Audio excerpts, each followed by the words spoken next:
ನನ್ನ ಹೆಸರು ವೈಟ್ಫೀಲ್ಡ್ ಮುರುಗೇಶ್ ಅಂತ, ಭೀಮ್ ಪ್ರಜಾ ಸಂಘದ ಸಂಸ್ಥಾಪಕ ರಾಜ್ಯಾಧ್ಯಕ್ಷರು.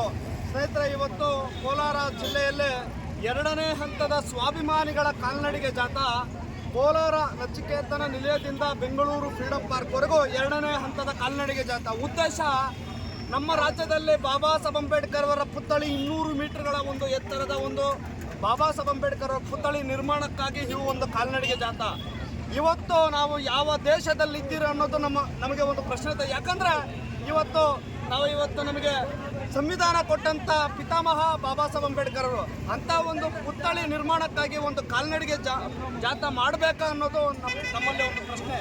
ಯಾಕೆ ಮಾಡಬಾರ್ದು? ಇವತ್ತು ಆಯಾ ರಾಜ್ಯಗಳಲ್ಲಿ ಏನು ಆಂಧ್ರ ಪ್ರದೇಶ ಆಗಿರ್ಬೋದು, ತೆಲಂಗಾಣ ಆಗಿರ್ಬೋದು, ಮಹಾರಾಷ್ಟ್ರ, ಇಂಥ ರಾಜ್ಯಗಳಲ್ಲಿ ಬಾಬಾ ಸಾಹೇಬ್ ಅಂಬೇಡ್ಕರ್ ಅವ್ರನ್ನ ಅತಿ ಎತ್ತರವಾಗಿ ಒಂದು ಬಾಬಾ ಸಾಹೇಬ್ ಅಂಬೇಡ್ಕರ್ ಪುತ್ಥಳಿ ನಿರ್ಮಾಣ ಮಾಡಿದ್ದಾರೆ. ಏನು ಮಹಾರಾಷ್ಟ್ರ ಸರ್ಕಾರದವರು 450 ಅಡಿಗಳ ಎತ್ತರದ ಒಂದು ಬೃಹತ್ತಾದ ಪುತ್ಥಳಿ. ಗುಜರಾತ್ ಸರ್ಕಾರದವರು ಏನು ಈಗಾಗಲೇ 182 ಮೀಟರ್ಗಳ ಒಂದು ಎತ್ತರದ ಸರ್ದಾರ್ ವಲ್ಲಭಾಯ್ ಪಟೇಲ್ ಅವರದು ಪುತ್ಥಳಿ 597 ಅಡಿಗಳ ಎತ್ತರದ ಒಂದು ಪುತ್ಥಳಿ ನಿರ್ಮಾಣ ಮಾಡಿದ್ದಾರೆ. ಇವತ್ತು ಈ ದೇಶ ಏನಾದರೂ ನಡೀತದೆ ಅಂದರೆ ಅದು ನಮ್ಮ ಪರಮಪೂಜ್ಯ ಬಾಬಾ ಸಾಹೇಬ್ ಅಂಬೇಡ್ಕರ್ ಕೊಟ್ಟಂಥ ಸಂವಿಧಾನ. ಆ ಸಂವಿಧಾನದಲ್ಲಿ ಇವತ್ತೆಲ್ಲ ನಾವು ಬದುಕ್ತಾ ಇದ್ದೀರಿ. ಅಂಥ ಒಬ್ಬ ನಾಯಕನನ್ನು ಒಂದು ಪುತ್ಥಳಿ ನಿರ್ಮಾಣ ಮಾಡಲಿಕ್ಕೆ ನಾವು ಈ 2ನೇ ಹಂತದ ಹೋರಾಟ ಮಾಡಬೇಕಾ ಅನ್ನೋದು ಒಂದು ಪ್ರಶ್ನೆ. ಸರ್ಕಾರಕ್ಕೆ ನಾಚಿಕೆ, ಮಾನ, ಮರ್ಯಾದೆ ಏನಾದರೂ ಇದ್ದರೆ ಕೂಡಲೇ ಈ ಹೋರಾಟಕ್ಕೆ ಸ್ಪಂದಿಸಬೇಕು. ಇವತ್ತು ಆಯಾ ರಾಜ್ಯಗಳಲ್ಲಿ ಏನೋ ದಲಿತರ ಪರವಾಗಿದ್ದೀನಿ, ಸಂವಿಧಾನ ಪರವಾಗಿದ್ದೀನಿ, ಅಂಬೇಡ್ಕರ್ ಪರವಾಗಿದ್ದೀನಿ ಅಂತ ಹೇಳಿಲ್ಲ. ಆದರೆ ಅವ್ರು ಮಾಡಿ ತೋರಿಸಿದ್ದಾರೆ. ನೀವೇನು ಮಾಡಿದ್ದೀರಾ? ನಾನು ದಲಿತರ ಪರವಾಗಿದ್ದೀನಿ, ಅಂಬೇಡ್ಕರ್ ಪರವಾಗಿದ್ದೀನಿ, ಅಂಬೇಡ್ಕರ್ ಚಿಂತನೆ ಪರವಾಗಿದ್ದೀನಿ, ಏನೋ ಸಂವಿಧಾನ ಪರವಾಗಿದ್ದೀನಿ ಅಂತೇಳಿ ಸ್ವಾಮಿ 3 ವರ್ಷದಿಂದ ಸತತವಾಗಿ ಮನವಿಗಳು ಕೊಟ್ಕೊಂಡು ಬರ್ತಾ ಇದ್ದೀವಿ. ಏನು ಈ ವರ್ಷದಲ್ಲಿ ಏಪ್ರಿಲ್ 14ನೇ ತಾರೀಕು ನೀವು ಘೋಷಣೆ ಮಾಡಿದ್ದೀರಾ. ಘೋಷಣೆ ಬರೀ ಹೆಸರಿಗ ಇಲ್ಲ ವೋಟ್ ಬ್ಯಾಂಕ್ಗಾಗ ನೀವು ಮಾಡ್ತಾ ಇರೋದು? ಘೋಷಣೆ ಮಾಡಿ 6 ತಿಂಗಳು ಕಳೆದ್ರೂ ತಾವು ಇನ್ನೂ ಕೆಲಸ ಪ್ರಾರಂಭ ಮಾಡಿಲ್ಲ. ಹಾಗಾಗಿ ಈ ಸಂದರ್ಭದಲ್ಲಿ ನಾವು ಏನು ಹೇಳಲಿಕ್ಕೆ ಈ 2ನೇ ಕಾಲ್ನಡಿಗೆ ಜಾಥಾ 2ನೇದಾಗೆ ಮುಗಿಬೇಕು. ಮತ್ತು ಇನ್ನೊಂದು ಉದ್ದೇಶ ಅಂದರೆ, ನಾವು ಇವತ್ತೇನಾದರೂ ಹೋರಾಟ ಮಾಡ್ತಾ ಇರೋದು ನಮಗೆ ಒಂದು ನೋವಿನ ಸಂಗತಿ ಏನಂದರೆ, ಇವತ್ತು ನಾವೇನಾದರೂ ನಮ್ಮ ಕೈಯಲ್ಲಿ ದೊಣ್ಣೆ ಐತಾ, ನಮ್ಮ ಕೈಯಲ್ಲಿ ಏನಾದರೂ ಅಸ್ತ್ರಗಳೈತಾ? ಏನಿಲ್ಲ ಸ್ವಾಮಿ. ನಾವಿವತ್ತು ಈ ದೇಶನ ಕಾಪಾಡೋಂಥ ಮೊಮ್ಮಕ್ಕಳು ಸ್ವಾಮಿ. ಅವ್ರು ಕೊಟ್ಟಂಥ ಸಂವಿಧಾನ ಪೀಠಿಕೆ ಮತ್ತು ಬಾಬಾ ಸಾಹೇಬ್ ಅಂಬೇಡ್ಕರ್ ಅವರ ಪುತ್ಥಳಿನ ನಾವು ಹೋರಾಟದ ಮುಖಾಂತರ, ಸ್ವಾಭಿಮಾನಿಗಳ ಕಾಲ್ನಡಿಗೆ ಜಾಥಾ ಮುಖಾಂತರ ಫ್ರೀಡಂ ಪಾರ್ಕ್ ಹೋದರೆ ನೀವು ಬರಬಾರ್ದು, ನೀವು ಏನೋ ಹೈಕೋರ್ಟ್ ಉಲ್ಲಂಘನೆ ಆಗುತ್ತೆ ಅಂತ ನೀವು ಹೇಳ್ತೀರಾ. ಆದರೆ RSS ಅವರು ಪಥಸಂಚಲನ ಮಾಡಿದಾಗ, ಇಡೀ ಬೆಂಗಳೂರು ಜಿಲ್ಲೆನಲ್ಲಿ ಮಾಡಿದಾಗ ತಾವು ಎಲ್ಲೋಗಿದ್ರಿ ಸ್ವಾಮಿ? ಅದನ್ನು ತಾವು ದಯವಿಟ್ಟು ಪ್ರಶ್ನೆ ಮಾಡ್ಕೊಬೇಕು. ಅವರು ದೊಣ್ಣೆಗಳೆತ್ಕೊಂಡ್ಬಂದರು, ನಾವು ದೊಣ್ಣೆಗಳೆತ್ಕೊಂಡ್ಬರ್ತಾ ಇದ್ದೀರಾ? ನಾವು ಏನು ಕೇಳ್ತಾ ಇದ್ದೀರಿ? ದಲಿತರ ಪರವಾಗಿದ್ದೀನಿ, ಅಂಬೇಡ್ಕರ್ ಪರವಾಗಿದ್ದೀನಿ, ಸಂವಿಧಾನ ಪರವಾಗಿದ್ದೀನಿ ಅಂತ ಹೇಳಿದ್ರಲ್ಲ, ಎಲ್ಲಿ ಹೋದ್ರಿ ನೀವು? ದಯವಿಟ್ಟು ಇದು ಒಂದು ನೇರವಾಗಿ ಎಚ್ಚರಿಕೆ ಕೊಡ್ತಾ ಇದ್ದೀರಿ. ನೀವು ಏನೇ ತಡೆದ್ರೂ ನಾವು ಬರ್ತೀವಿ. ನಾವು ಕಾನೂನಿಗೆ ಗೌರವ ಕೊಡೋಂಥ ವಂಶದವರು, ನಾವು ಅಂಬೇಡ್ಕರ್ ಅವರ ಮೊಮ್ಮಕ್ಕಳು. ನಾವು ಯಾವುದೇ ಕಾರಣಕ್ಕೂ ಕಾನೂನು ಉಲ್ಲಂಘನೆ ಮಾಡಲ್ಲ. ಆದರೆ ನಾವು ಸಂವಿಧಾನ ಶಾಂತಿಯುತವಾಗಿ ನಾವು ಕಾಲ್ನಡಿಗೆ ಮುಖಾಂತರ ಈಗ ನಾವು ಜಾಥಾ ಮಾಡ್ಕೊಂಡೇ ಇದ್ದೀರಿ. ಸರ್ಕಾರ ಸುಮ್ಮನೆ ಘೋಷಣೆ ಮಾಡ್ತಾರೆ. ನಾವು 45 ದಿನಗಳ ಕಾಲ್ನಡಿಗೆ ಜಾಥಾ, 45 ದಿನಗಳ ಕಾಲ್ನಡಿಗೆ ಜಾಥಾ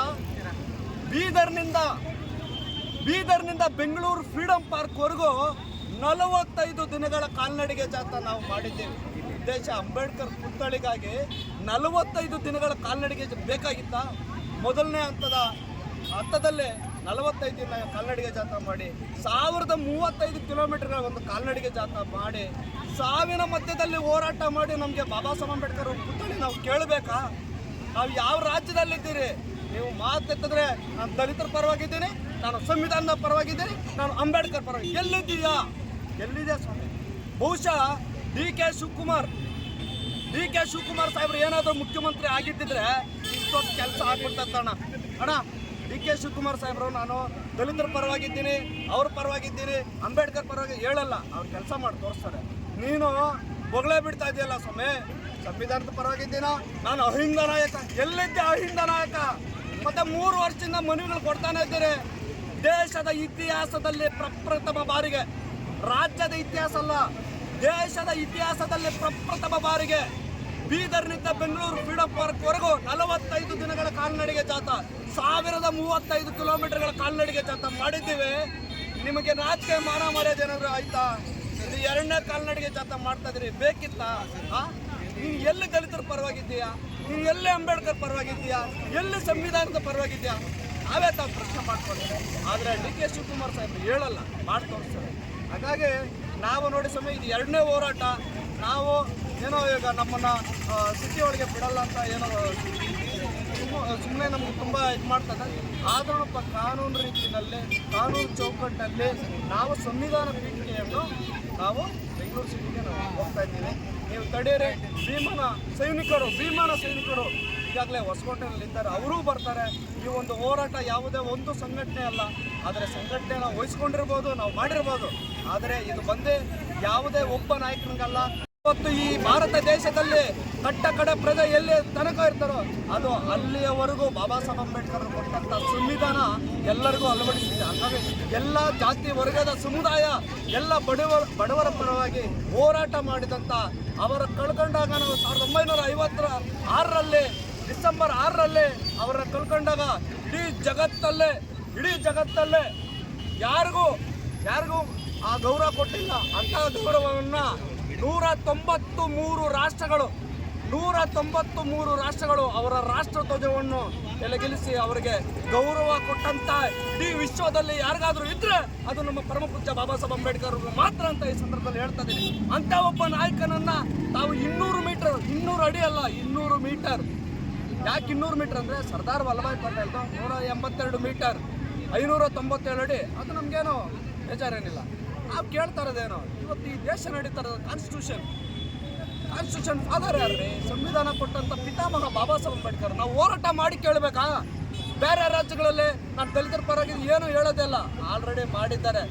ಇದು ಮಹಾರಾಷ್ಟ್ರದಲ್ಲಿ BJP ಅವರ ಸಂವಿಧಾನ ವಿರೋಧ ಅಂತಿದೆ. ಆದರೆ BJP ಅವರ 450 ಅಡಿ ಪುತ್ಥಳಿ ಈಗಾಗಲೇ 60% ಕಾಮಗಾರಿ ನಡೆದೈತೆ. ಮಹಾರಾಷ್ಟ್ರ ಸರ್ಕಾರದವರು 450 ಅಡಿ. ಹಾಗೆಲ್ರಿ ಹೋಯ್ತು. ಇದನ್ನು ಮಾತ್ರ ನೀವು ಪ್ರಶ್ನೆ ಮಾಡಲ್ಲ. ಇದನ್ನು ಪ್ರಶ್ನೆ ಮಾಡಿದ್ರೆ ಇಲ್ಲ ನಾವು ಸಂವಿಧಾನದ ಪರವಾಗಿ, ಅದೆಲ್ಲ ಸುಳ್ಳು ಮಾತು. ಈ ಸಂದರ್ಭದಲ್ಲಿ ನಾನು ಹೇಳಲಿಕ್ಕೆ ಇಷ್ಟಪಡ್ತಾ ಏನಂದರೆ, ಯಾವುದೇ ಕಾರಣಕ್ಕೂ ನಮ್ಮ ಪ್ರಾಣವನ್ನು ಬಿಡ್ತೀವಿ ಹೊರತು 200 ಮೀಟರ್ಗಳ ಒಂದು ಬಾಬಾ ಸಾಹೇಬ್ ಅಂಬೇಡ್ಕರ್ ಪುತ್ಥಳಿ ಆಗಲೇಬೇಕು. ಆದರೆ ಅದರಿಂದ 1 ಇಂಚು ಕಮ್ಮಿ ಆದರೂ ನಾವು ಬಿಡೋದಿಲ್ಲ. ಯಾಕಂದರೆ ನಿನ್ನ ಹೇಳಿಕೆ, ನಿನ್ನ ಬಾಯಿಂದ 14/4/2025 ಅಂಬೇಡ್ಕರ್ ಜಯಂತಿ ಅಂತ ನೀನು ಘೋಷಣೆ ಮಾಡಿದ್ಯಾ.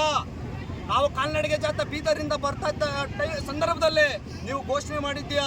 ಅದನ್ನು ಸ್ವಲ್ಪ ಮನಸ್ಸಲ್ಲಿ ಇಟ್ಕೊಂಡು ಕೆಲಸ ಮಾಡಬೇಕು. 6 ತಿಂಗಳಾಯಿತು, ಇಲ್ಲಿವರೆಗೂ 6 ತಿಂಗಳಾಯಿತು ನೀವು ಕೆಲಸ ಪ್ರಾರಂಭ ಮಾಡಿಲ್ಲ. ಇನ್ನು ಎಷ್ಟು ಬೇಕು? 60 ವರ್ಷ ಬೇಕಾ?